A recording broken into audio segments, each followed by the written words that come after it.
뉴욕 증시 엇갈린 고용 지표에 갈피 못 잡아 혼조 마감. 뉴욕 증시가 혼조로 마감했습니다. 고용과 서비스업 지표가 엇갈린 신호를 보낸 가운데 이번 주 핵심 지표인 8월 비농업 고용 결과를 주시하고 있습니다.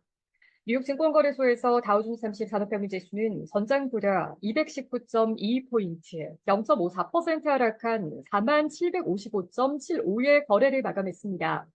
스탠더드 앤드 푸어스 S&P 500 지수는 전장보다 16.66포인트, 0.3% 하락한 5,503.41을, 나스닥 종합지수는 전장보다 43.37포인트, 0.25% 오른 17,127.66의 장을 마쳤습니다. 이날도 뉴욕 증시는 변동성이 큰 하루를 보냈습니다. 나스닥 지수는 장중 1.24%까지 오름폭을 확대하다 장중 하락 전환하더니 이내 강보합으로 하루를 마쳤습니다. 다우 지수는 장중 1.11%까지 떨어지다 0.5%까지 낙폭을 줄인 채 마감했습니다. 미국의 경기 지표가 엇갈린 신호를 보내면서 투심도 뚜렷하게 방향을 잡지 못하는 분위기입니다. 이날 발표된 ADP 전미 고용 보고서에 따르면 8월 민간 부문 고용은 전달보다 9만 9천 명 증가한 것으로 집계됐습니다. 신규 일자리 증가세가 10만 명에도 미치지 못했고 시장 예상치였던 14만 4천 명도 크게 밑돌았습니다. 이번 수치는 2021년 2월 이후 10년 만에 최저로 고용 불안감을 자극할 만한 수치였습니다. 반면 미국의 주간 신규 실업보험 청구자 수는 22만 7천 명을 기록하며 전주보다 5천 명 감소한 것으로 집계됐습니다. 직전주에도 2천 명 감소한 데 이어 2주 연속 감소 흐름입니다. 이는 실업 추이가 예상보다 양호하다는 점을 시사하며 투자자들에게 안도감을 줬습니다. 서비스업 업황이 확장 국면을 이어간다는 점도 경기 침체 우려를 누그러뜨렸습니다. 미국의 공급관리협회는 8월 서비스업 PMI가 51.5를 기록했다고 발표했습니다. 두 달 연속 확장세를 기록했고 시장 예상치도 웃돌았습니다. 앞서 발표된 8월의 제조업 업황은 위축 국면을 이어갔으나 서비스업이 확장 국면을 유지했다는 점이 침체 우려를 일부 덜어낸 것으로 보입니다. 해당 지표 발표 후 뉴욕 증시는 오름폭을 확대하기도 했습니다. 하지만 이 같은 호재에도 주요 주가 지수는 장중 상승분을 반납했고 결국 혼조로 마감했습니다. 일부 고용 지표가 개선됐더라도 경기 침체 불안감은 말끔히 지워지지 않았기 때문으로 보입니다. 택대 자산운용의 아룬사이 수석 멀티자산 전략가는 우리는 또 다른 소규모 성장 공포의 한가운데 있다라고 평가했습니다.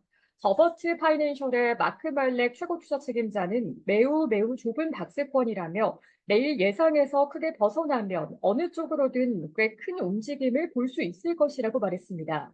시장이 불안한 만큼 방어주로 포트폴리오를 해지하기보단 투자 자체를 멀리해야 한다는 권고도 나오고 있습니다. 모건 스탠리 투자운용의 앤드루 슬리번 포트폴리오 매니저는 지금은 조심해야 할 때라며 효과 있는 방어 전략을 추구하더라도 4분기에 접어들면 효과가 없을 것이라고 예상했습니다. 옵션 시장은 6일 뉴욕 증시가 큰 폭으로 움직일 것으로 보고 있습니다. 모건 스탠리의 트레이딩 데스크에 따르면 옵션 시장은 6일에 S&P 500이 어느 방향이든 1.1% 움직일 것으로 예상하고 있습니다. 거대 기술 기업들은 대체로 이날 강세를 보였습니다. 아마존이 2.63% 올랐고 테슬라도 4.9% 뛰었습니다. 테슬라는 내년 유럽과 중국에 완전 자율주행 소프트웨어를 출시할 것이라고 발표한 영향입니다.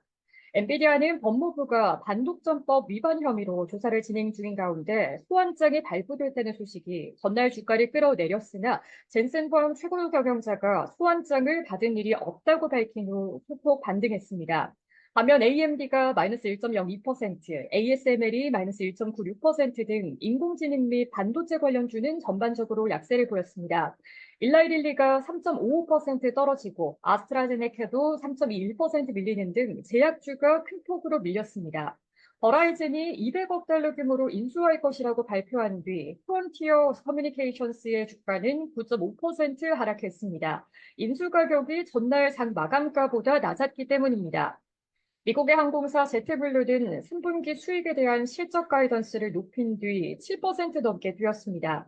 이날 S&P 500 내에서 7개 주식이 52주 신고가를 기록한 반면 38개 주식은 52주 신고가를 경신했습니다. 이 가운데 11개 기업은 사상 최고치도 경신했습니다. 업종별로 보면 임의 소비재가 1% 넘게 뛰었습니다. 반면 금융과 의료, 산업은 1% 넘게 하락했습니다. 시카고 상품거래소 패드워스툴에 따르면 9월에 기준금리가 25bp 인하될 확률은 57%로 반영됐습니다. 전날보다 소폭 상승했습니다. 반면 50bp 인하 확률은 43%로 내려갔습니다. 시카고 옵션 거래소 변동성 지수는 전장보다 1.42포인트, 6.66% 내린 19.9를 기록했습니다.